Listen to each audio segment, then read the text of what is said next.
আসসালামু আলাইকুম। দেখতে পাচ্ছেন আজকে সকালে ডিম বান্ধা শেষ। এখন মনে করেন সিঙ্গেল গাড়ি বান্না হইতেছে,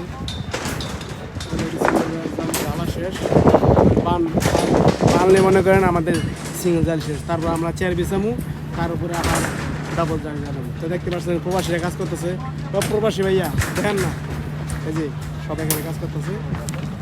দেখতে পাচ্ছেন এই যেখানে থাকে না কেন অবশ্যই প্রবাসীর জন্য বেশি বেশি দোয়া করবে। সবার জন্য দোয়া রইল, এটা হচ্ছে মূল কথা। কারণ পৃথিবীতে আমরা চিরজীবন বাঁচে থাকুন না, আমাদের একদিন মরতে হবে, মরতে হবে। অতএব দুনিয়াতে যে কিছু করে যায় তো ইনশাল্লাহ পরকালে ভালো কিছু পাওয়া যায়, এটাই। তাই সবাই ভালো থাকবেন। আর আমরা যারা প্রবাসী আছি আমরা এখান থেকে দোয়া করি দেশ আমার সবসময় ভালো থাকে, ঠিক আছে। বড় ভাইয়ের জন্য দোয়া করবেন। ইদানিং অল্প কদিন হয়েছে সপ্তাহে দেশতে আসছে, খুব মনটা খারাপ। কারণ দেশতে ছুটিতে আসলে খুব খারাপ লাগে, এটা সবাই বুঝে। যারা প্রবাসী ছুটিতে গিয়া চলে আসছে তারা, তো সবাই ভালো থাকবেন, দোয়া করবেন।